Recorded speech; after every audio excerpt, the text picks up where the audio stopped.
나갔었잖아.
음.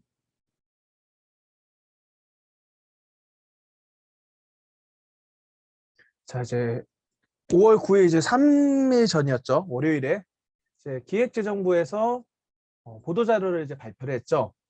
다주택자 양도 소득세 중과. 자, 그 보도자료 읽을 때 한 번쯤은 계속 읽어보시는 건 좋은 것 같아요. 이제 워낙 좀 중요한 보도자료들 같은 경우는 뭐 저 같은 사람이나 블로거나 유튜버나 강사들이 좀 언급을 해주고 해석해주는 내용의 글들이 계속 나오잖아요.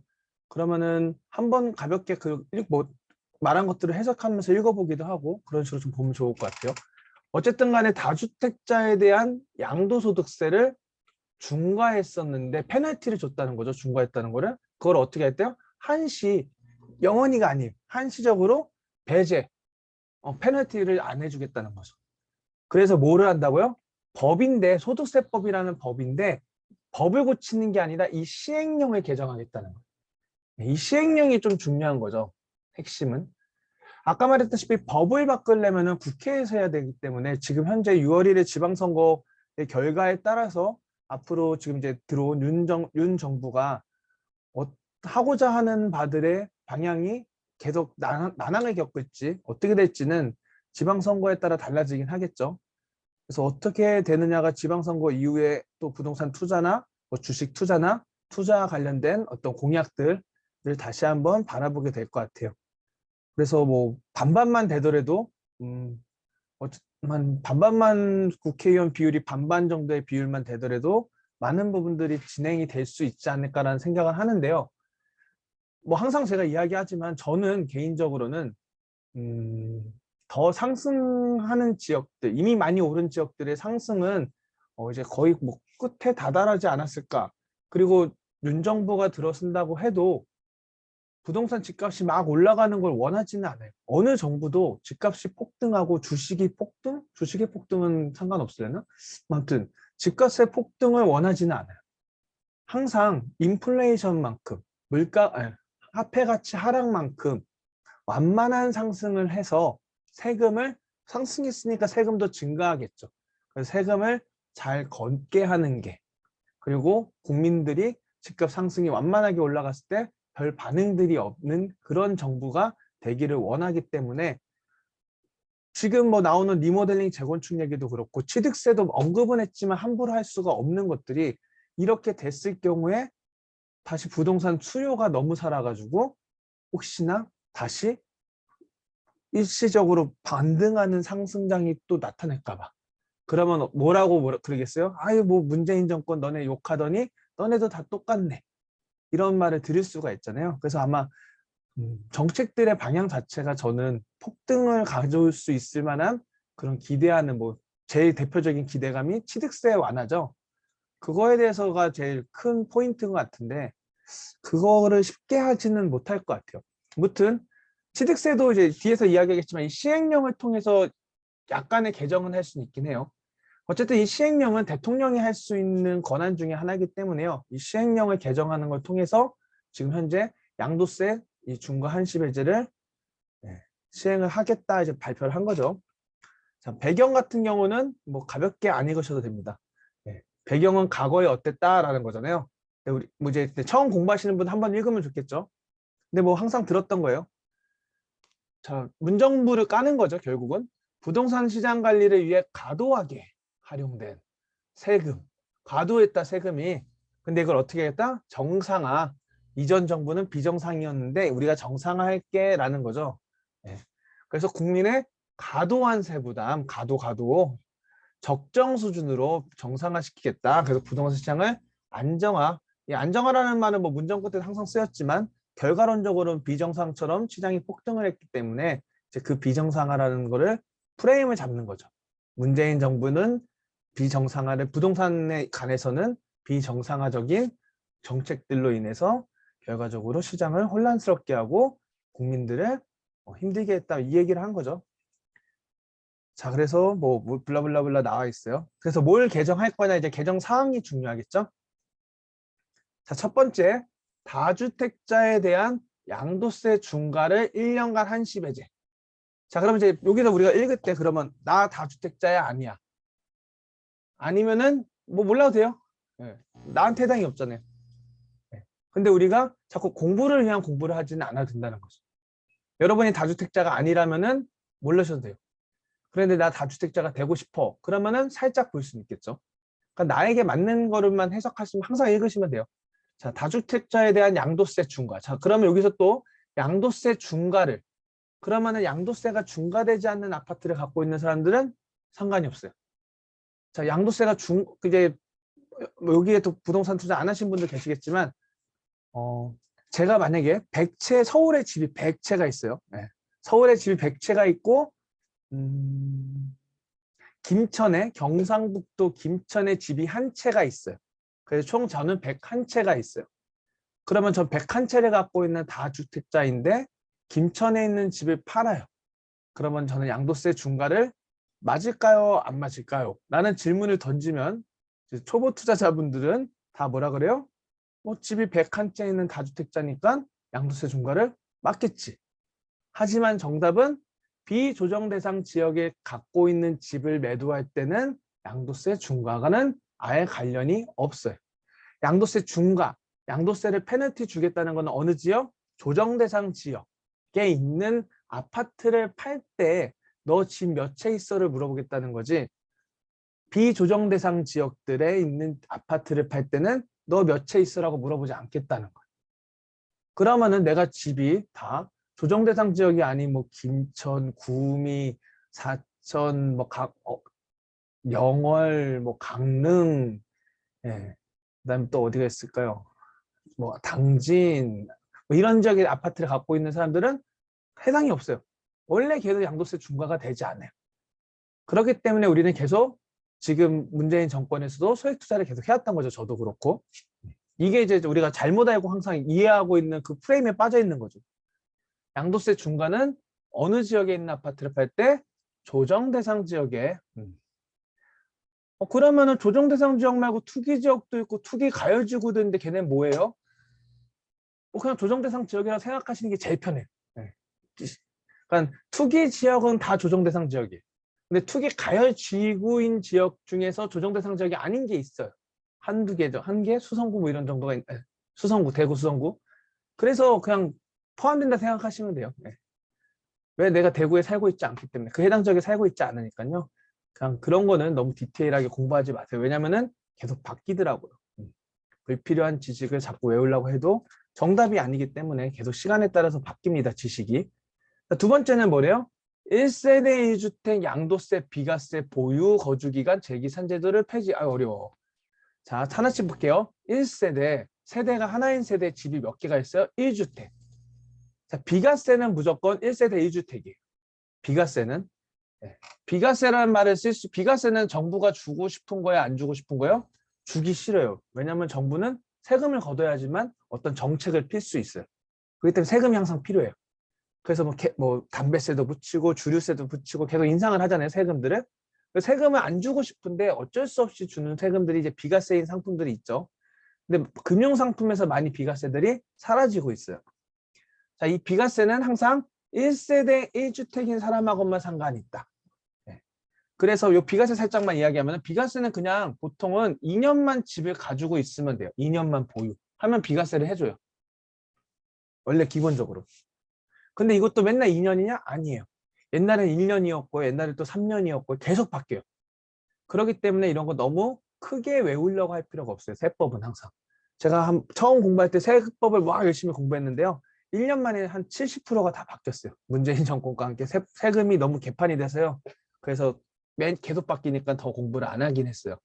자, 아무튼 2년만 보유하면 되는데요. 지금 현 시점에서는 조정 대상 지역에 내가 한 채를 갖고 있는 경우에는 2년을 거주해라고 이제 이야기를 한 거죠.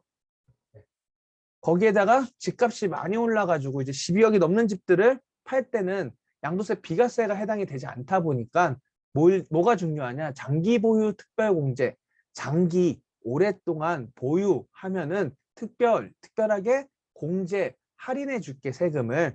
그게 이제 제일 중요해지죠. 그래서 거주도 15년, 보유도 15년 했을 때 70%인가 80%인가 아무튼 그 정도를 공제를 더 해줘요. 내 집이 파는데 20억, 30억이 되는 집을 판다. 그럼 비과세를 받더라도 거주도 해야 되고 보유도 해야지만 장기보유 특별공제를 통해서 세금을 줄일 수가 있어요. 그렇지 않으면은 100% 세금을 안 내지는 건 없다. 비과세라고 하더라도 12억이 넘으면은 내야 된다. 매도 가격이. 차익이 12억이라는 게 아니에요. 매도 가격이 12억을 넘으면 무조건 내긴 해야 돼요. 자, 그런데 그거를 뭐 했대요? 보유하고 거주 기간을 재기산. 다시 계산할게. 재기산은 다시 계산한다는 거예요. 자, 요거를 폐지한대요. 자, 요게 좀 핵심인 것 같아요. 네. 깜짝 놀랐어요. 이거를 폐지해서 생각보다 다주택자들한테는 좀 좋은 개정 사항인 거죠. 네. 뒤에서 다시 또 이야기를 할게요. 그 다음에 또 뭐래요? 이사 등으로 인한 뭐 블라블라블라 어쨌든 1세대 2주택 비과세 요건을 완화. 자, 뭐냐면은 일시적이에요. 왜 일시적이냐면은 나 이사 가는데 이 집 한 채를 갖고 있는데 저 집으로 이사를 갈 거예요. 근데 이 집이 안 팔려. 그래서 어쨌든 저기를 입주를 했어요. 그래서 팔라고 기다리고 있는 동안 집이 두 채가 된 거예요. 아, 너가 원래는 이사를 가려고 했는데 집이 안 팔려서 집을 잠시 두 채를 보유하고 있으니까 요거 비과세 처리해 줄게. 그 기간이 있어요. 그쵸? 몇 년 안에 팔아야 되고 뭐 이런 게 있죠, 우리가. 일시적 1세대 2주택. 그래서 일시적으로 집 한 세대에 남편, 와이프, 자녀들 해서 한 세대에 집이 이 두 개를 갖고 되는 경우. 이제 뭐 예외적인 상황이 뭐 혼인했을 경우. 남자가 집 하나 갖고 있고 여자도 집 하나 갖고 해서 결혼했는데 그럼 일시적으로 어떻게 된 거예요? 한 세대에 집이 두 채가 된 경우에도 어느 거 하나를 먼저 파는 거에 대해서는 비과세를 해줘요. 3년 안에 파는 건가 아마 그럴 거예요. 그 다음에 부모님을 내가 봉양하기 위해서 부모님이 이제 나이가 많이 드셔서 합가를 했어요. 근데 부모님 집 한 채, 내 집 한 채. 같이 세대를 합쳐 살았더니 일시적으로 1세대 2주택이 된 거예요. 뭐 그런 경우에는 또 뭐 5년 안에 팔아야 되고 둘 중에 아무거나 뭐 그런 식으로 비과세 요건들이 있어요. 나에게 해당 안 되는 거는 굳이 우리 외울 필요가 없다. 시험 문제 보는 게 아니다. 아, 내가 부모님 봉양할 계획이 있으면은 그런 거 봐야 되겠죠. 내가 미혼인데 결혼할 사람이 집 한 채, 나 한 채가 있으면은 비과세를 받을 수 있는 방법이 있으니까 그때 공부해야 되겠죠. 그런 식으로 나에게 필요한 것만 공부하시면 됩니다. 그래서 블라블라블라블라 뒤에 넘어가고 그래서 적용 시기는 언제부터 할 거냐 이제 시간이 지났으니까 이제 지금 한다. 그렇게 기억하면 돼요. 뭐 소급 적용 이런 거 다 기억할 필요 없어요. 왜냐면 여러분들은 뭐 4월 달에 집을 안 샀잖아요. 그러니까 해당이 안 되겠죠. 그럼 이제 요거는 이제 이 말은 무슨 말이냐? 뭐 5월 10일 이제 이틀 전이네요. 오늘 12일이니까 10일 전부터 소급 적용이니까 뭐 10일 전에 계약을 하고 잔금을 10일 이후에 오늘이든 어제든 내일이든 하는 사람한테는 그것까지도 소급, 가것까지도 적용을 해주겠다 이 얘기입니다. 자, 기대효과는 이제 어쨌든 간에 과도한 이전 정부가 과도하게 세부담했던 거를 우리는 완화해 줄게. 과도하지 않게 할게. 그래서 즉 다주택자가 집을 팔고 싶었는데 못 팔았어요. 왜? 세금 때문에. 그래서 공급이 없었던 거죠. 이 공급이라는 거는 우리가 말하는 공급은 두 가지죠. 신축의 공급이 있을 수도 있고 분양하는 이제 새 아파트, 구축, 기존에 있는 아파트, 5년 된 아파트, 10년 된 아파트, 20년 된 아파트들 두 개의 공급이 있는데요. 가장 큰 문제였던 거는 신축의 공급보다는 구축의 공급이 막혔던 거예요. 사람들이 비과세를 받기 위해서 집을 팔지 않고 실거주로 들어가서 전세 월세도 부족해지고, 그러니까 전세 월세 난도 맞물리고, 그래서 임대차 3법과 함께 전세 월세 가격도 올라가게끔 만들고, 이런 것들이 이제 맞물려 가지고 집값의 상폭등을 이제 만들어냈던 거죠. 그래서 다주택자들, 즉 서울이나 수도권 조정 대상 지역의 집을 여러 채 갖고 있는 사람들의 물건을 못 팔았어요. 세금이 뭐 70%에서 80% 가까이 됐기 때문에요. 그러다 보니까 그 물건이 나오게끔 유도하는 이 정책인 거죠, 지금. 그렇게 되면은 그 물건들이 공급이 돼가지고 공급이 부족한데 구축에 공급이 돼서 그러면 매물이 공급이 많아지니까 그 수요가 채워지면서 집값을 내려가게끔 해줄 거야. 그래서 부동산 시장을 더 이상 올라가지 않게끔 안정화시켜 줄 거라고 판단을 한 거죠. 그랬는데 뭐 어쨌든 간에 될 거냐, 이게 이제 우리가 이제 미래를 예측해 봐야 되겠죠. 자, 지금 속도는 괜찮나요? 제가 좀 최대한 천천히. 네, 네. 네, 감사합니다. 목소리가 들려 좋네요. 자, 소득세법 시행령 개정 사항을 좀 볼게요. 첫 번째 거, 다주택자 양도소득세 중과를 1년간 법을 개정을 못해요. 아까 말했다시피 국회에서 국회의원들이 합의를 할 수가 없기 때문에요.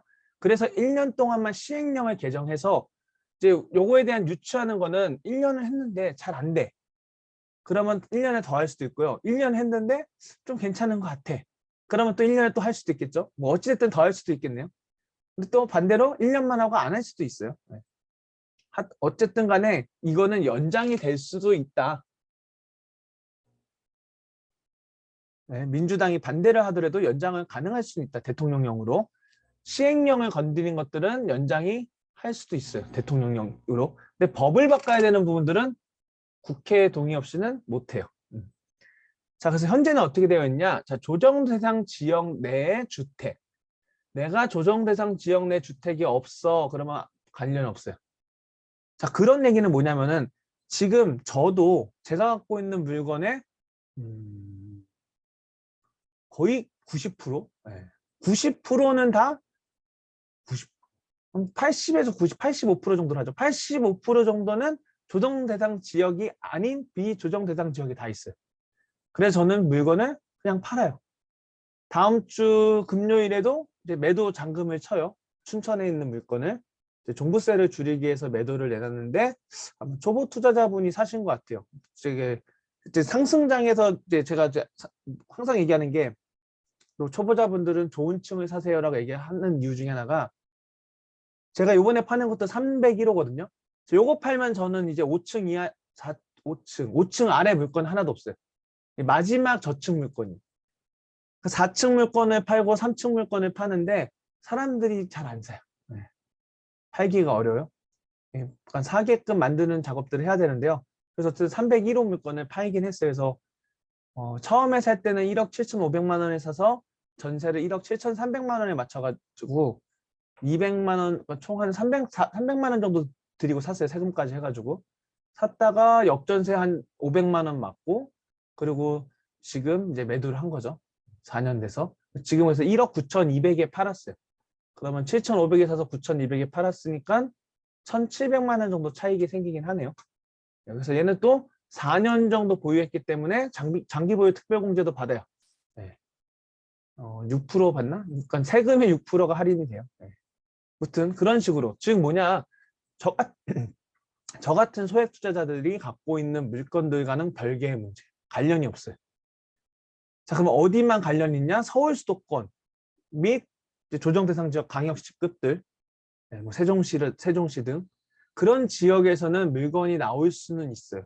왜냐면은 거기에 다 두 채, 세 채 또는 법인들이 갖고 있는 물건들이 있는데 법인은 상관이 없으니까요. 어쨌든 개인은 양도소득세 중과가 되는 거를 배제해 주니까 세금이 그래도 많이 줄어들거든요.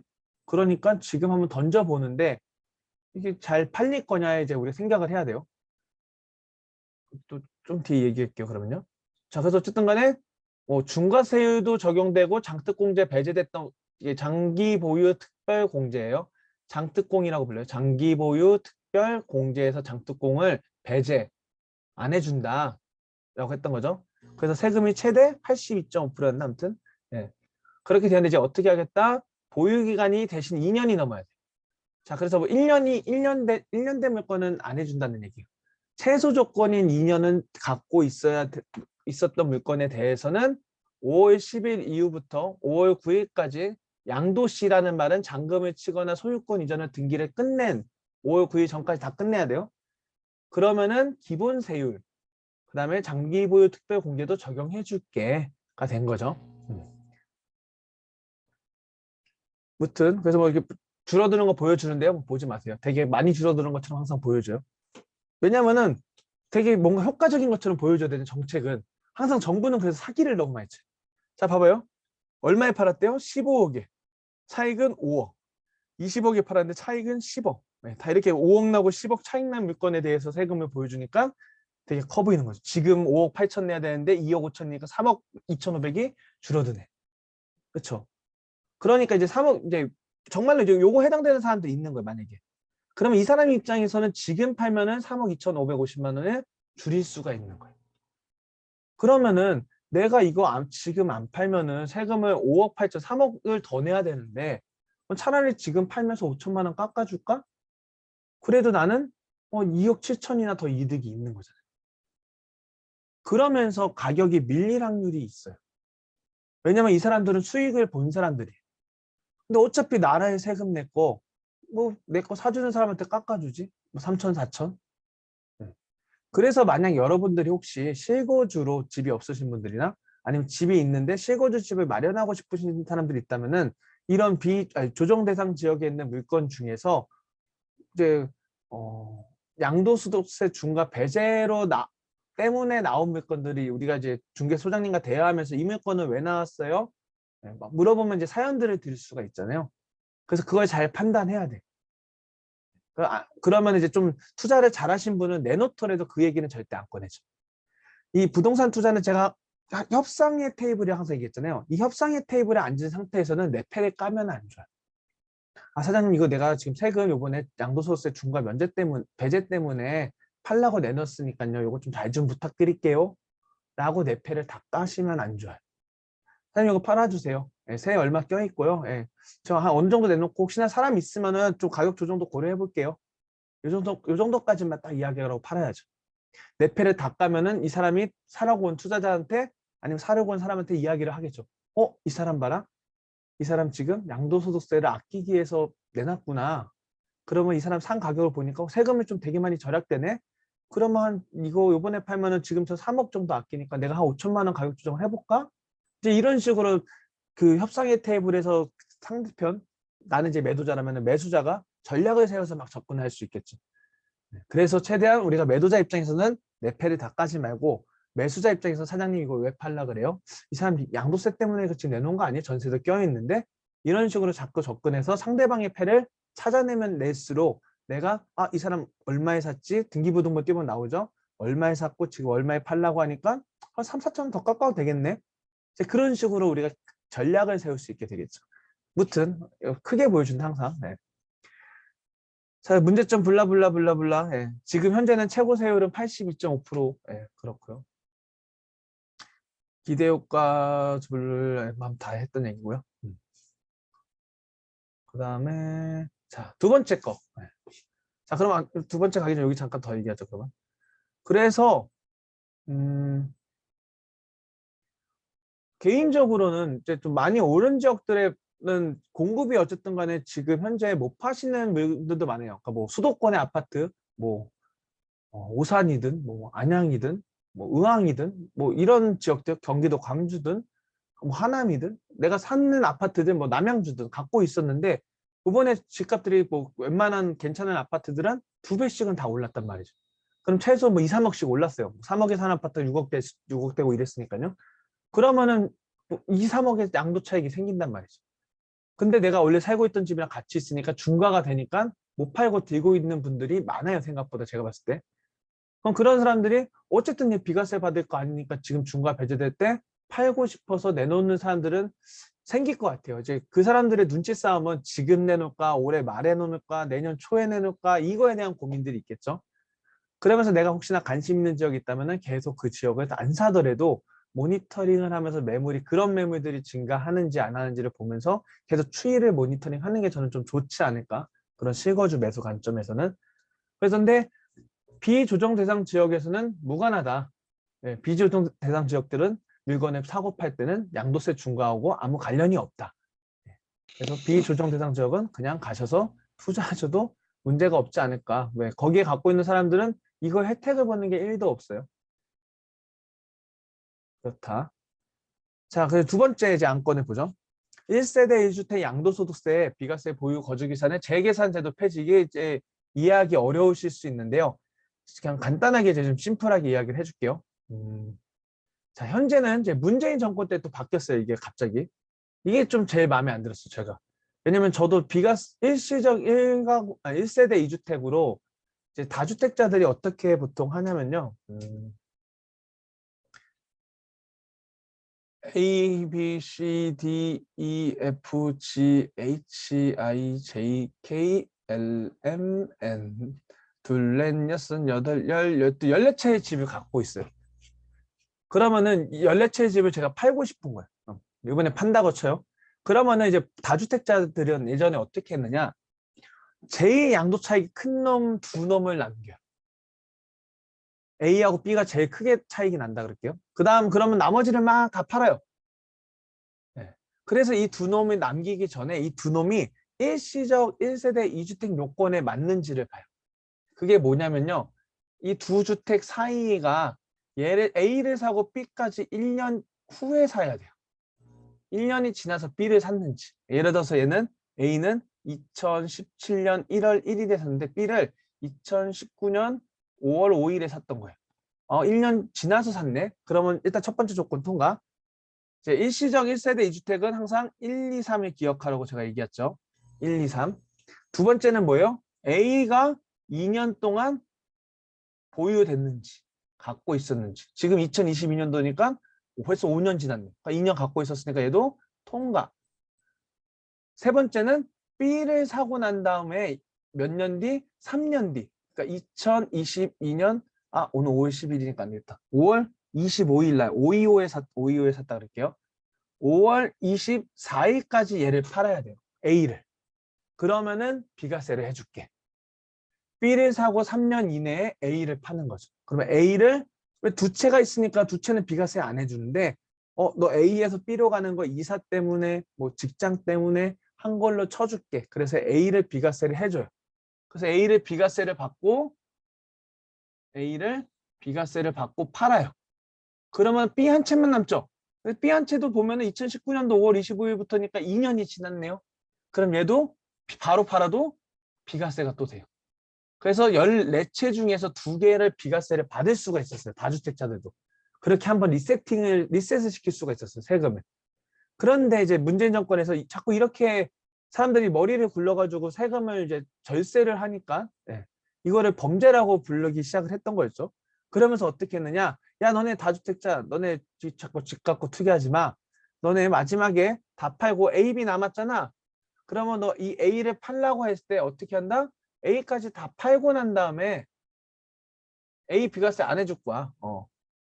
비과세를 보려면은 마지막 한 채 B 남은 다음부터 다시 이 B가 지금 우리가 2019년 5월 25일에 샀잖아요. 근데 제가 지금 2년이 지났으니까 바로 팔아도 비과세가 된다고 이야기했잖아요.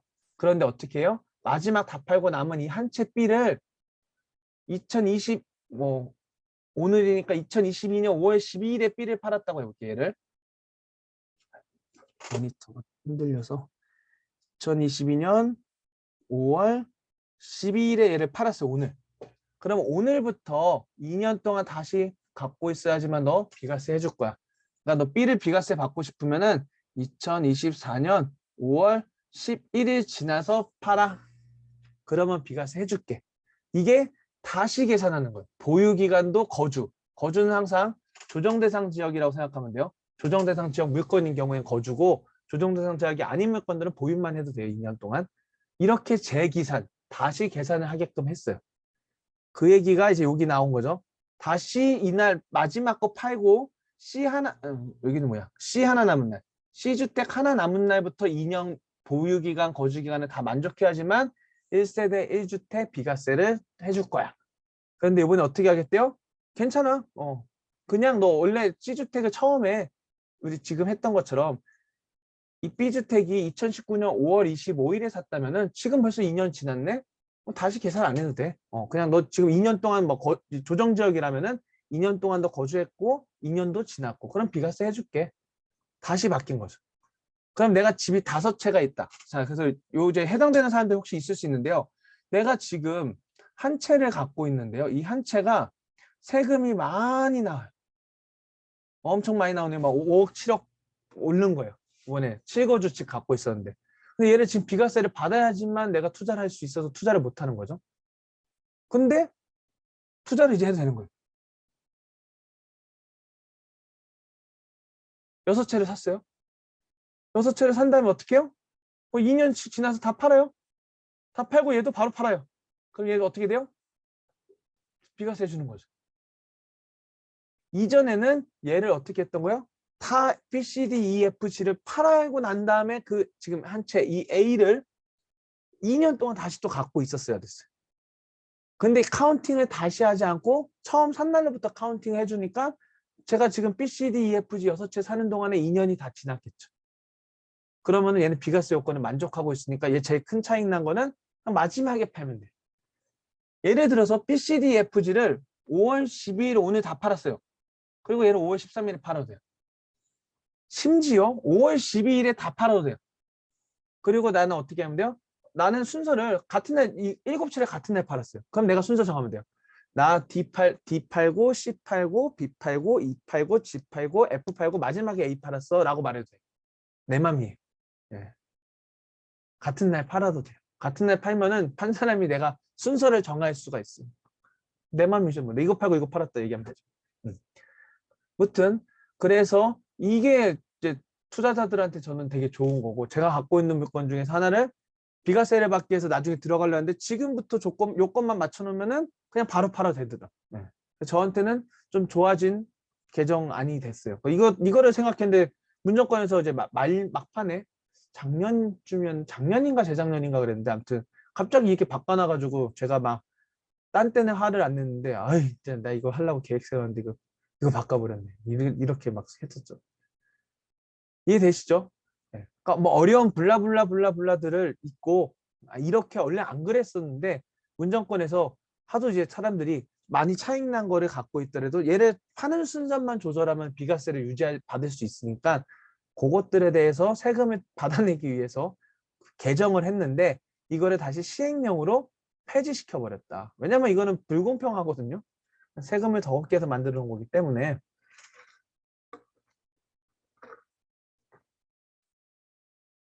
잘 듣고 계시죠? 자, 네. 네, 감사합니다. 자, 그 다음에 그래서 뭐 국민 불편 민원 엄청 많았죠. 이것 때문에 세금이 갑자기 없는 줄 알았다가 막 엄청 내시는 분들도 많고 그랬었어요. 문제가 되게 많았어요. 무튼 뭐 불필요 없고요. 마지막 세 번째 일시적 1세대 2주택 아까 말했던 일시적 1세대 2주택 하면 우리는 1, 2, 3을 기억해야 돼요. 첫 번째 거 두 번째 차이가 1년이 지나야 되고 첫 번째는 2년 이상을 보여야 돼요. 왜냐하면 비과세 받으려면 2년 이상 보여야 되니까요. 세 번째는 두 번째 집 사고 3년 이내에 팔아야 돼요. 근데 이게 조정지역이면 뭐 1년 안에 팔아야 되고 전입돼야 되고 요 얘기인 거예요. 자, 18년도제 문재인 정권 들어오고 17년도 5월 달에 들어온 이후로 이제 파리 대책이 나오면서 원래 1, 2, 3의 요 3을 줄여버렸어요. 왜냐면은 너 이사 갈 거면 빨리 이사 가. 왜 이사 안 가고 3년 동안 이거 안 파는 거야? 원래 너 이사 때문에 우리가 일시적 1세대 2주택 해줬는데 너 이사 지금 3년 동안 안 가고 이거 뭐 하는 거야? 이거 너 지금 투자하려고 그러는 거지. 투겠구나. 이렇게 된 거예요. 그래서 어떻게 된 거예요? 3년을 2년 안에 팔아. 그러니까 이 B를 사고 2년 안에 팔아야 돼요. 안 돼. 이제 너네 자꾸 투기가 너무 심해. 이제 1년 안에 팔아. 그러면 A 사고 B 사고 너 이사 가려고 그런 거잖아. 그럼 이거 산 다음에 이 집을 1년 안에 빨리 이 집을 팔아. 근데 안 팔리는 거죠. 네, 이게 이제 문제였던 거죠. 이제는 뭐예요? 또 전입 요건도 해. 다 뭐 어디다? 조정 대상 지역인 경우에만 그렇다. 네. 조정 대상 지역이 아닌 데서는 1, 2, 3이었어요. 항상 지금도. 근데 우리는 대부분 서울 수도권에 살고 계신 분들이 지금 뭐 강의 듣는 분도 그렇고 많다 보니까 이제 요거 다른다는 거죠. 근데 내가 뭐 서울 수도권에 살지 않거나 아니면은 뭐 지방의 물건 난 돈이 없어. 이제 막 20대 중후반 이제 막 입사해가지고 돈을 막 모았어요. 5천만 원이 있네. 그러면 나는 두 채, 세 채를 살 거야. 그럼 두 채를 사고서 요거를 일시적 1세대 2주택으로 만들어야 되겠다. 해도 돼요. 비조정 대상 지역 거 사고 내가 난 돈이 없으니까 2천만 원이 딱 있어요. 만약에 예를 들어서 그럼 난 1천만 원으로 첫 번째 집 사고 다음 1천만 원 갖고는 1년 뒤에 사야지. 왜냐면 나 2천만 원밖에 없기 때문에 뭐 세 채, 네 채 막 못 산단 말이야. 그러면은 첫 번째 집 1천만 원 주고 사고 두 번째 집을 1년 지나서 딱 사는 거예요. 그럼 이 둘 사이가 어떻게 돼요? 1년이라는 시간을 만들었어요. 그렇죠? 그 다음에 어떻게 하면 돼요? 얘를 2년 지났을 때 팔면은 얘는 무조건 비과세. 그리고 얘도 2년 지나고 팔면은 비과세. 둘 다 비과세를 받을 수 있어요. 돈이 없는 사람들도 받을 수 있다. 또는 나 3천만 원 있어. 그럼 나 세 채를 살 수 있어. 한 채 1천만 원 주고 샀어요. 나 2천만 원 남았는데 이거 일시적 1세대 2주택 받으려면은 1년 지나고 사야 되는데 나 근질근질거려. 공부 막 시작해가지고 막 지금 저거 사고 싶은 거 생겼는데 그럼 사면 돼요. 뭐 1년 안 지나서 사도 돼요. 한 채 샀어요. 6개월 뒤에 샀어요. 그리고 또 6개월 지나서 그때는 사야 돼요. 즉 뭐냐? 첫 번째 거하고 마지막 거의 차이를 1년 이상만 벌려놓는 거예요. 그러면은 내가 파는 순서를 얘를 먼저 파는 게 아니라 가운데 거를 먼저 팔아서 팔아버려. 그럼 난 뭐만 남아요? 두 개. A씨만 남는 거죠. 근데 A씨를 딱 봤더니 조건이 1년 지나고 사고 얘도 2년이 지났고 얘가 사고 3년 안에만 얘를 팔면 얘도 비과세. 그럼 B는 일반과세하고 A하고 C는 비과세를 받을 수 있는 거죠. 돈이 없는 경우에는 그런 식으로 세팅을 할 수도 있다. 돈이 많은 경우에도 3억 있으면 1억 뭐 이렇게 해도 되죠. 뭐 아무튼 그거는 나에 맞게끔 고민하고 계획을 세워보고 그다음에 뭐 또 저희 뭐 잘 세우다가 안 되면은 이렇게 세워봤는데 맞아요라고 또 저한테 물어보셔도 되겠죠. 네. 자, 그다음에는 뭐 기타의 경우 어디? 조정 대상 지역이 아닌 비조정 대상 지역. 네. 이 경우에는 3년 내에 팔아라. 이 1, 2, 3의 3이다. 그래서 우리가 세법이 무수히 많고 계속 바뀌는데 우리가 그래도 투자자라면은 일시적 1세대 1주택 비과세는 투자자와 거리가 멀어요. 하지만 2년 보유하면은 돼. 하지만 이 2년도 옛날에는 3년이었고 옛날에는 1년 보유 1년 거주였고 계속 바뀌어왔다. 2000년도 뭐 1990년도 때부터 뭐 계속 바뀌었어요. 정권 때마다. 네. 그러니까 지금 2년이지만 이것도 바뀔 수도 있다. 네.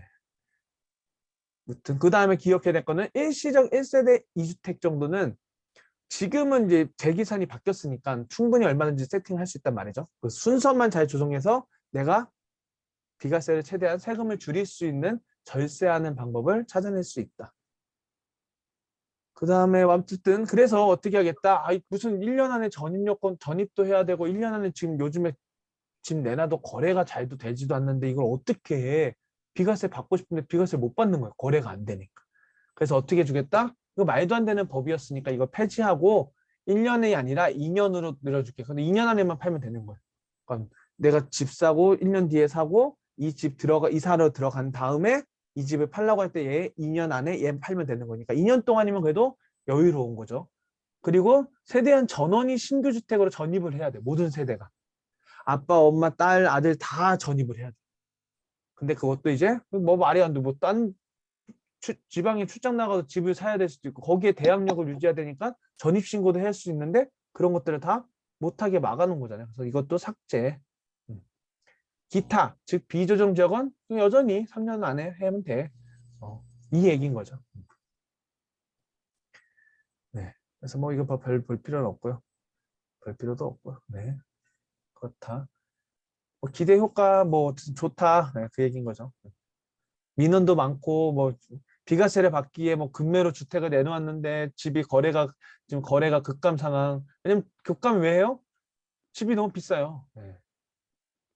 자, 그래서 이제 양도소득세 아까 이게 연장이구나. 요 얘기를 아까 했구나. 다주택자의 양도소득세 중과 배제로 인해서 서울보다는 수도권 뭐 지역들의 매물들이 나올 확률이 있는데요. 그 매물을 사줘야 되는데 첫 번째 이제 고민해야 될 포인트는 정말 싸냐? 사려고 하는 사람들이 싸다고 느끼느냐가 이제 첫 번째 중요한 포인트인 것 같아요.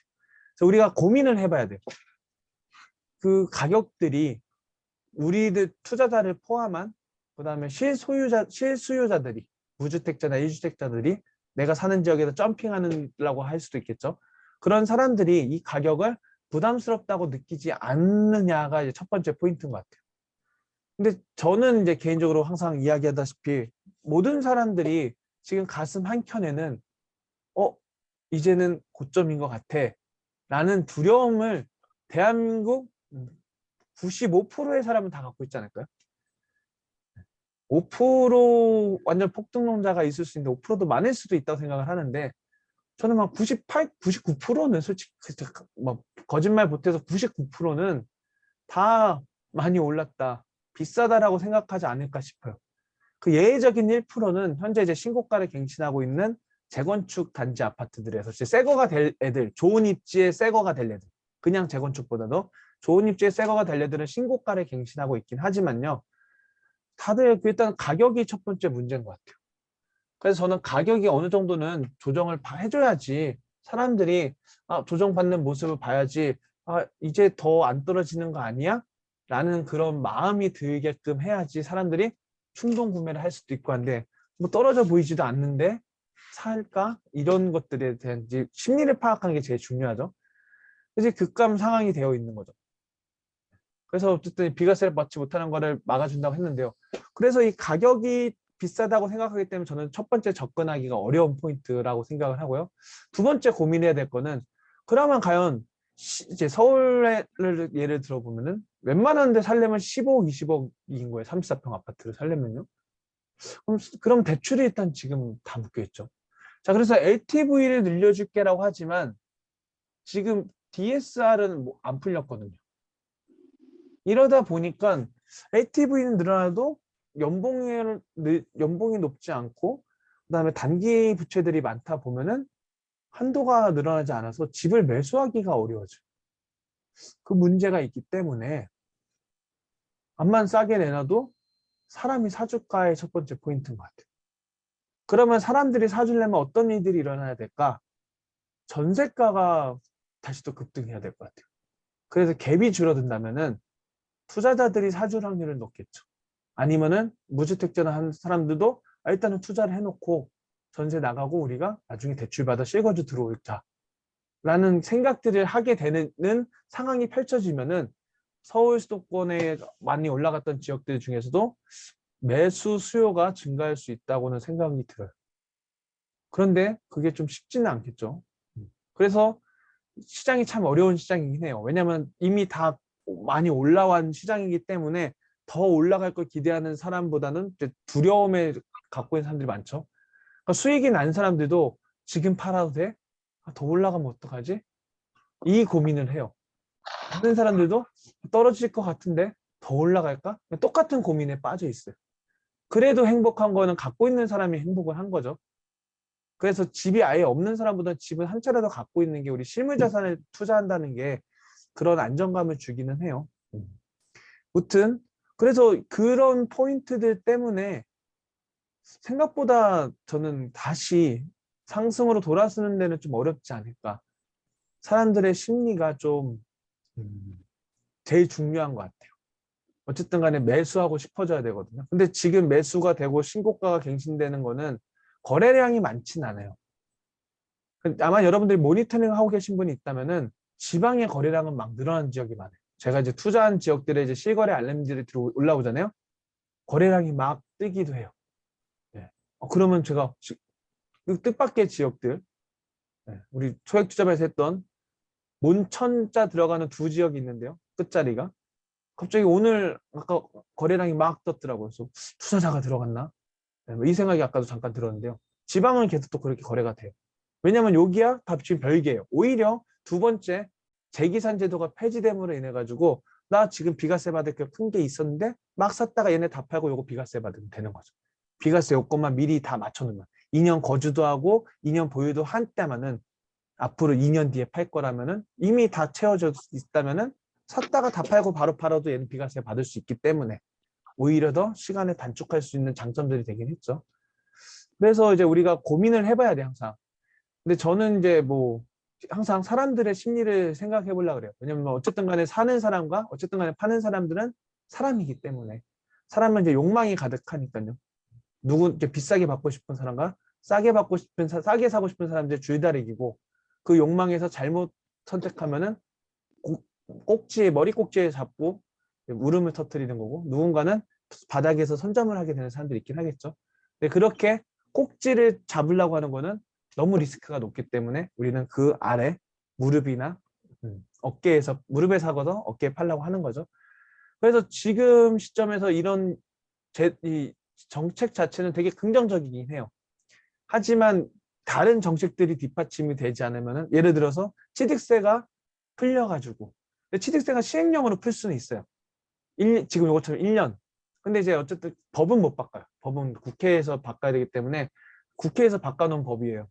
그때 이제 180석으로 인해서 확 바꿔버렸죠. 그래서 다주택자들이 집을 사는데 저 같은 경우도 이제 소액 투자를 계속 할 수밖에 없는 게 취득세 12% 내기가 너무 싫어서 그렇거든요. 3억짜리 집을 사는데 집 한 채나 두 채 없는 사람은 300만 원만 세금 내면 되는데 저는 3,600을 내야 되는 거잖아요. 3,300만 원을 더 내야 돼. 세금으로. 그럼 이제 어떤 사람은 3,300원 내고도 더 오르면 괜찮아라고 하지만 저는 항상 3,300만 원이면 집 두 채에서 세 채를 더 살래. 그 3천만 원으로 저는 2년 뒤에 3천만 원 이상을 다시 버는 게 낫다는 주의거든요. 그럼 나는 일단 페널티는 받지 않았으니까요. 그래서 저는 안 하는데 만약에 취득세 중과가 풀리면 저는 수도권의 집들을 찾아다니겠죠. 그럼 저만 그러느냐? 아니겠죠. 그래서 취득세 중과가 풀리면은 아마 법인은 잘 안 풀릴 거예요. 법인은 가장 마지막에 저는 정책이 그 규제가 완화될 것 같고 개인 다주택자들의 왜냐면 거래가 활발해지게 하려면요. 취득세를 풀어줘야 되는 건 정부도 알아요.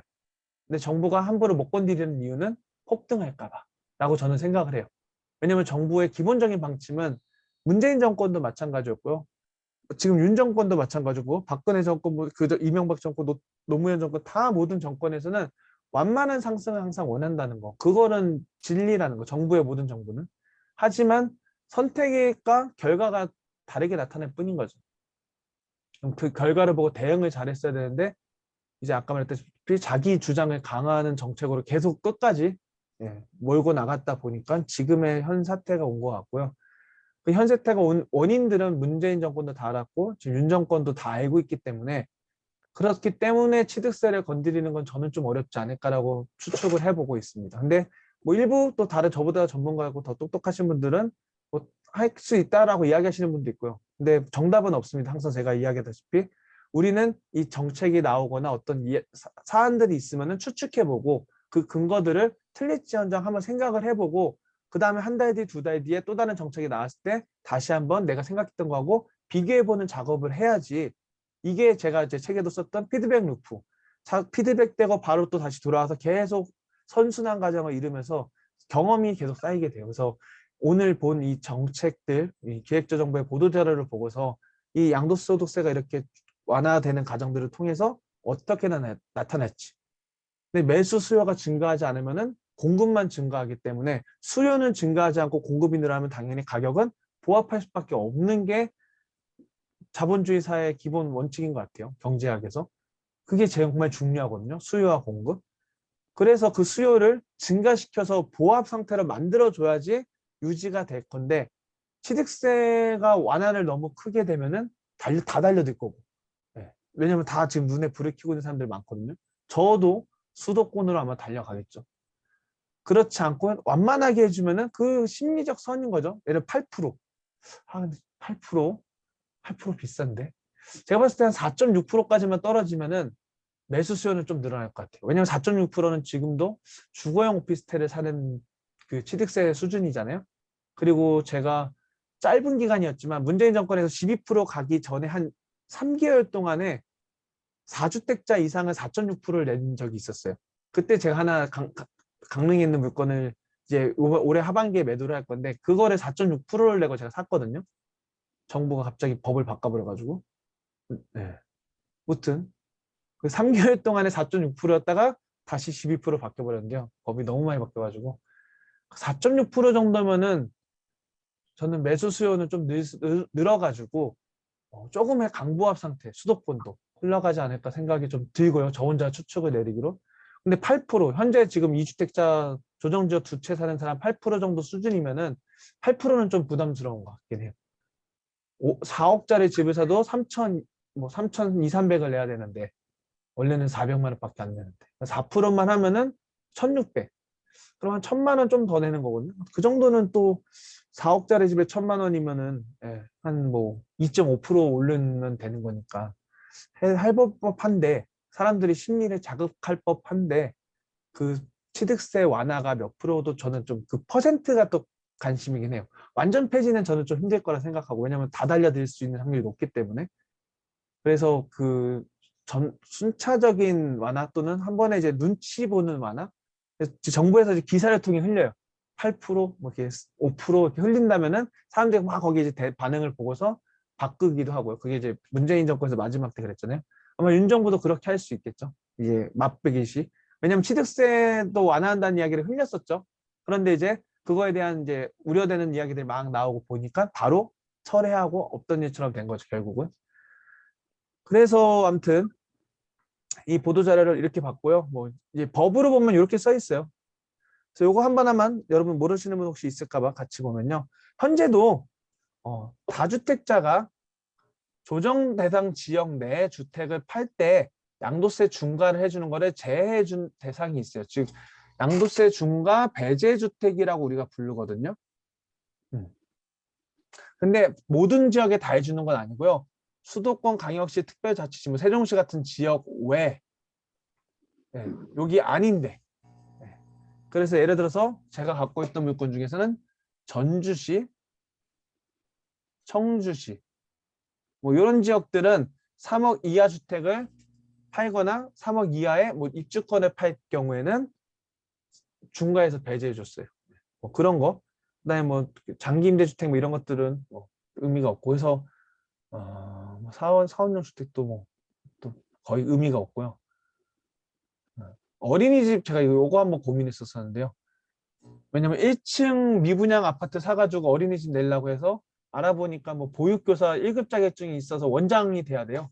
보육교사 1급 자격증 따려면 2급 자격증을 따고 3년 동안 어린이집에서 일하고 그리고 뭐 1급 시험 보고 아무튼 뭐 저는 할 수가 없더라고요. 혹시 여성분들 중에서 아니면 아내분이 있으시다면은 보육교사 자격증을 따두시면은 나중에 아파트 투자 1층 미분양 아파트 사서 이거 전세 안 나가면 어떡하지? 어린이집 돌리시면은 월세 수익도 발생하고 좋지 않을까 생각합니다. 또 양도세 중과해서 배제도 되고요. 아무튼 요거 정도. 그래서 요 3억 이하. 양도세도 3억 이하. 근데 이제 그 취득세에서 좋은 거는 1억 이하. 양도세는 3억 이하였고요. 이거는 볼 필요가 없고. 얘도 볼 필요가 없는 거. 자, 아무튼 보도 자료는 이제 이렇게 되어 있어요. 그래서 뭐 이미 정권이 들어오기 전부터 이제 언급을 했었던 거였고요. 그래서 시행이 될 거라고 예상했지만 뭐 시장의 반응은 뭐 그렇게 매물이 막 나오고 있지는 않은 것 같아요. 그러니까 눈치 싸움인 것 같아요. 왜냐면 지금 매물 다 내놓으면은 가격이 밀릴 것 같은 거죠. 난 비싸게 팔고 싶으니까. 욕심을 버리고 싸게 팔면은 살 수도 있고 한데 매수 수요 자체가 좀 많이 없죠. 비싸고 대출도 안 나오고 살 수 있는 능력이 없어요. 살 사람은 이미 다 샀어요. 돈을 끌어 샀든 어떻게 했든. 그러다 보니까 내가 갖고 있는 집 파는 것도 어렵고 사기도 어렵고 그런 시장이 아직은 당분간 좀 되지 않을까. 추후 다른 정책들이 나와야 좀 서울 수도권의 모습은 바뀔 거고요. 비조정 대상 지역 중에서는 많이 오른 거는 이제 좀 멈추기도 하고요. 덜 오른 거는 여전히 거래량은 증가하고 있는 모습들을 보이는 지역들이 많이 보입니다. 자, 여기까지 오늘 보도자료 같이 읽기를 보고요. 그래서 앞으로 나오는 정책들이 이제 어떤 게 나올지도 한번 생각을 해보시고 제가 이야기 살짝 드렸죠. 그런 게 나올지 나온다면 여러분들은 어떻게 생각할지를 한번 제 이야기만 듣고 그냥 끝내지 마시고 정리를 해보시든 스스로 한번 생각을 해보셔야지 다음 정책이 나왔을 때 여러분이 또 관심을 갖고 보고 아 그때 내가 이렇게 생각했는데 다르게 됐네. 그래서 뭐 관심 있는 지역도 임장도 가보시고 이러면 정말 좋지 않을까 생각해 봅니다. 자, 오늘 이제 강의 내용은 여기까지 마무리 짓고요. 혹시 이제 뭐 듣다가 궁금하신 점이나 있으시면은 이제 질문 받고 마무리 짓도록 할게요. 혹시 질문 있으신 분 있으시면은 네, 마이크로 말씀해 주셔도 좋고요. 채팅으로 말씀해 주셔도 괜찮습니다. 아까 소급이 나왔는데, 그러니까 네. 소급의 의미가, 그러니까 그 뭐 2022년이면은 그 전, 뭐 5년이든 10년 전이든 그냥 그 전도 다 합한다, 뭐 이렇게 이해해도 되는 거예요. 그거는 소급을 언제까지 해준다에 따라서 기간에 따라 달라질 것 같아요. 음, 그러니까 뭐 1년 전 것까지 소급해 준다면 1년 전이 될 거고. 근데 이제 계약을 뭐 1년 전에 한 게 없잖아요. 네. 무슨 말 이해되나요? 예, 예. 보통 그럼 우리가 계약하면은 지난달에 계약하고 이번 달에 잔금 치르는 거니까 그런 정도만. 그런데 그래서 이제 그 얘기는 이미 나왔죠. 그래서 5월 9일 전에 잔금이었던 물건들은 5월 9일 뭐지 10일 지나서 잔금을 미뤄라. 네, 그렇게도 이미 이야기를 했던 거였고 이미 지금 시간 지났으니까 그냥 공부하려고 할 필요 없어요. 그렇죠? 우린 이미 시간 지났잖아요. 소급을 해주든 말든 여러분들이 집을 산 게 없잖아요.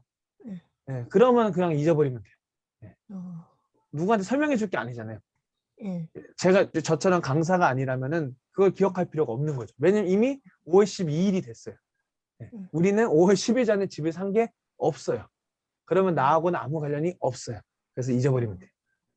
제가 현재 보유하고 있는 A주택을 B주택을 취득하고 보유하고 있는데 취득하고 2년 내 팔지 못하면 나중에 팔 때 B가 말이 잠깐만요. 어려운데.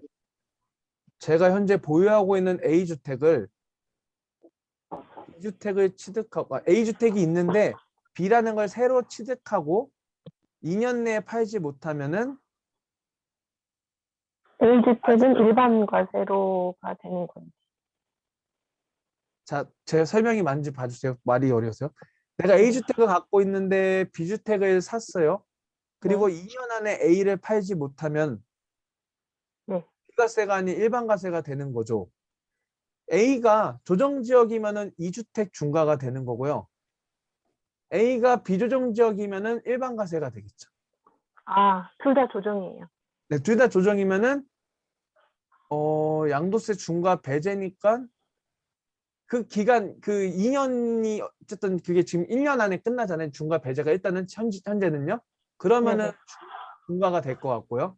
이게 다시 1년 유효기간을 연장시키면은 일반과세가 될 수도 있겠죠. 그거는 이제 시행령이 어떻게 한 번 더 연장이 되느냐에 따라 틀려지겠죠. 2년이라는 텀이 있으니까요.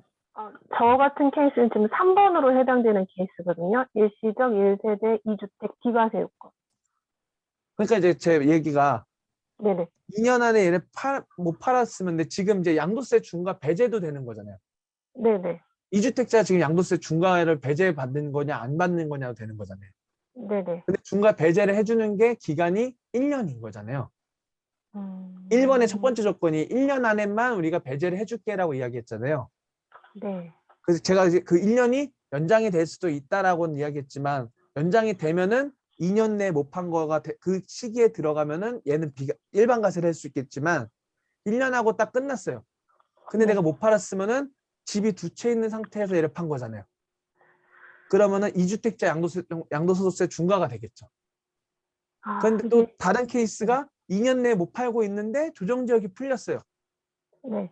그러면 얘는 조정 대상 지역에 있는 걸 판 게 아니게 돼서 일반 과세를 또 받게도 돼요. 네, 그 상황은 선생님. 흘러갈지 몰라. 근데 이게 조정 대상 지역이 풀린다는 얘기는 집값이 멈춰 있거나 내려간다는 또 그 이코르라고 해도 돼가지고 네네. 그렇습니다. 아, 세금은 세무사한테 상담하는 게 정말 좋기는 해요. 네, 저도 이제 기본적인 지식을 갖고 이야기를 해드릴 수 있지만 그게 세무사도 정확하게 얘기하기는 어려울 것 같아요. 왜냐하면 세금이 너무 많이 바뀌어가지고. 저는 3번만 생각하고 있었거든요. 그래서 네, 그게 얽혀 있어요. 지금 왜냐면 양도소득세 중과 대상이 되는 물건이기 때문에. 그러니까 1번 빼놓고, 그러니까 1번만 빼놓고 보면은 일반과세가 안 되는 거죠. 근데 1번이 꼈을 때 일반과세가 되는 거죠. 어렵네요. 무슨 말인지 어렵죠? 네, 저 같은 경우에는 그럼 무조건 1년 내에 팔아야지 양도세 중과를 안 맞는 거죠. 2년 내에 팔기만 하면은 비과세는 받잖아요. 근데 이제 그러니까 2년 내에 못 2년 팔았을 경우에 중과가 되는 거냐, 일반과세가 되는 거냐를 제가 덧붙인 거죠. 그러니까 2년 내에 팔면은 지금 현재는 지금 세 번째 걸로 인해 가지고 비과세 해줄게라고 지금 정부가 이야기한 거잖아요. 네네. 그렇죠. 그럼 2년 내에 팔면은 비과세인데 네. 2년 내에 못 팔았을 때면은 얘는 양도소득세 중과가 되거나 또는 1번께 연장이 돼 있으면은 일반과세가 될 수도 일반과세. 있다는 거죠. 네, 그냥 일반과세라는 말 아닌 거죠. 그러니까 네, 네. 못 팔면은 중과되는 건데 1번 네. 조건이 연장이 됐을 경우에는 일반과세가 될 수도 있다라고 생각하면 되겠죠. 어렵죠. 세법이 막 이게 겹쳐 있어서 그래요.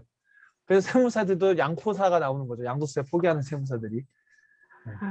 쉬운 세법을 자꾸 이상하게 그냥 상황에 대응하듯이 자꾸 맞추다 보니까 큰 틀에서 안 맞춰져 가지고 꼬여서 그래요. 자, 혹시 또 다른 질문 있으신 분?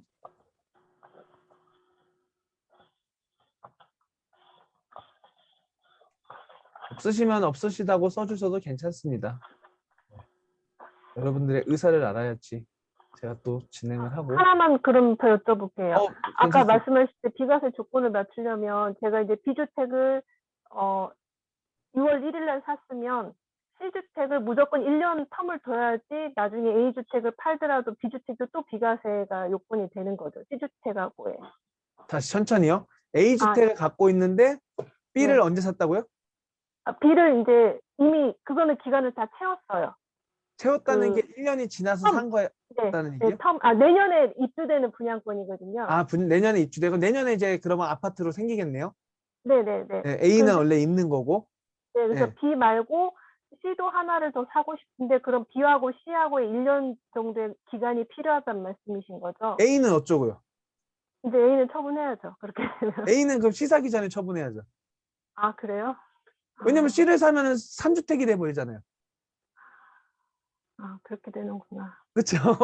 네, 두 개일 경우에 일시적으로 너가 일시적으로 2개 갖고 있을 때만 봐준다는 거지 일시적으로 3개 갖고 있을 때는 안 봐준다는 거예요.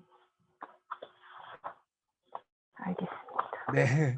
비과세를 받으려면 일반과세로 내려고 하면은 상관은 없는데요. 네, 차익이 크다면 비과세를 받는 게 좋은 거니까. 그거에 대해서 조정지역들이라서 비과세 전략이 더 낫거든요. 그렇죠, 맞죠. 예. 그래서 그런 계획이 있으실 때는 부동산 소득세 부동산 관련 세무사한테 한번 상담을 받아보시는 것도 괜찮을 수 있어요. 보통 한 30분에 2, 30 하거든요, 상담료가. 네. 2, 30 하고 뭐 몇 천만 원, 억 단위 아낄 수 있으면은 네네. 준비 좀 잘 해가 30분 동안에 대화를 해야 되니까요. 상황과 네네. 잘 준비해 가서 한번 상담 받아보시면은 차익이 크다면은 그걸 좀 추천드리긴 해요, 항상. 감사합니다. 네, 아닙니다. 혹시 또 다른 분 궁금하신 점 있으시면 말씀해 주세요. 질문이 없으시면은 채팅창이나 없다고 말씀해 주셔서 감사합니다. 없습니다. 네. 네. 수업은 들을만 하셨나요? 강의는? 네. 네, 감사합니다. 네. 조금 더 공부해서 다음번에 질문을 많이 하도록 하겠습니다. 네, 알겠습니다. 뭐 다른 궁금하신 것도 없으시죠? 하나 또 올라왔네요. 2018년 이어 2018년 6월에 이제 어떻게 할까요? 예. 일단은 일시적 1세대 2주택 비과세는 절대 할 수가 없죠. 1년의 텀이 되지 않으니까요. 그럼 두 채를 갖고 있는데 이 둘 다 조정이잖아요. 그러면은 어떻게 해야 되느냐? 둘 중에 하나를 팔아야 되겠죠. 그러면 뭘 파는 게 좋느냐? 둘 중에 덜 오른 거를 먼저 파는 게 좋겠죠. 둘 중에 덜 오른 거를 먼저 팔고 하나를 비과세를 받아야 되는데 그럼 하나가 거주할 수 있느냐 또 따져야 되겠죠. 비과세를 받으려면 조정지역이니까 2018년 이제 매입했을 당시에 조정지역이었다는 가정하에서 매입하기 때 비조정지역이었다가 바뀌었으면은 거주 안 해도 돼요. 근데 내가 살 때 조정지역이었던 물건을 사면은 거주를 해야 돼요.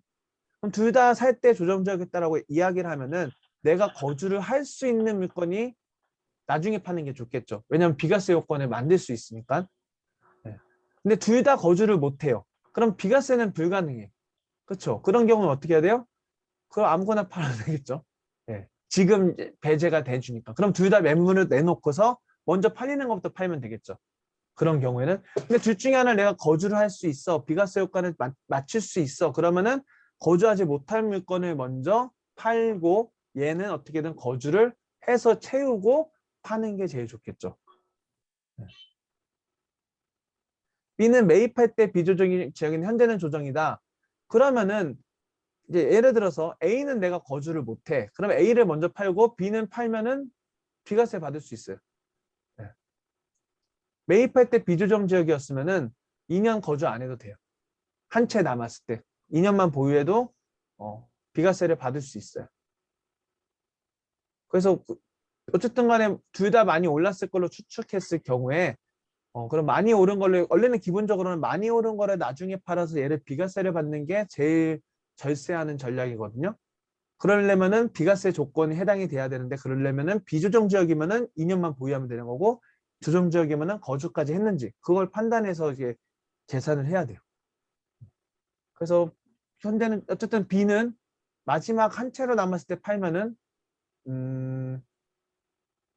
비과세를 받을 수 있기 때문에 그래서 좀 잘 판단을 하셔야 돼요.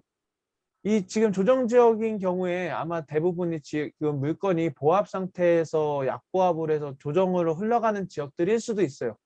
그렇다면은 내 물건이 이 하락하거나 보합하는 때는 좋은 물건이 아니면요 잘 안 팔려요.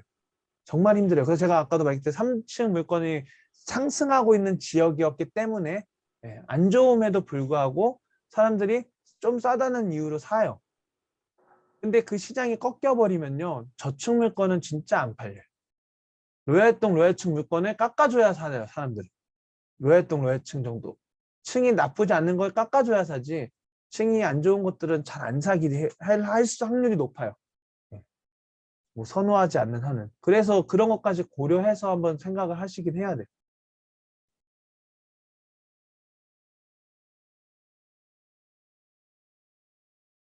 대답이 되셨는지요? 이 세금이 어렵습니다. 세금이 어렵고요. 저도 세무사가 아니어서 제 조언이 정확하지 않지만 투자자 관점에서 세금을 한번 바라봤을 때는 그런 것까지 다 고려하는 게 좋은 것 같아요. 자, 또 질문 있으신 분 있으면 한두 개 받고 마무리 짓도록 하겠습니다. 자, 질문이 없어서 괜찮습니다. 강의가 좋았다고 해두죠. 네. 이해하기 쉽게 제가 차근차근 설명하려고 노력을 했으니까 설명이 어렵지 않았을 거라고 믿습니다. 어려운 세금을 쉽게 설명하기 위해서 예를 열심히 들긴 했는데 네. 네, 감사합니다. 자, 그러면은 뭐 더는 없는 것 같으니까요. 이제 마무리를 짓도록 할게요. 혹시 괜찮으시면은 얼굴을 켜줄 수 있으면 한번 스크린샷 한 번만 찍고 마무리 짓고 저 후기에 한 번만 올리도록 하겠습니다. 네. 자, 아무튼 켜실 수 있는 분만 켜주시고 못 켜시는 분 괜찮습니다. 그래서 뭐 손 한 번만 흔들어 주시면은 제가 한번 스크린샷 찍고 오늘 수업 듣느라 고생 많으셨습니다. 네. 감사합니다. 그러면 다음에 또 이렇게 뭐 보도자료든 제가 작년에 이제 무료 특강을 책을 쓰고 했었었는데 다시 올해 또 다시 할까 계획을 갖고 있습니다. 그래서 뭐 기회 되시면은 계속 신청해 주시고 뭐 블로그 글 공유하시는 카톡에 공유해 주시고 참여 계속 해주시면 항상 감사하겠습니다. 그래서 오늘도 고생 많으셨고요. 좋은 밤 되시고 다음에 또 뵙길 바라겠습니다. 그럼 고생하셨습니다. 감사합니다. 감사합니다. 네. 감사합니다. 네.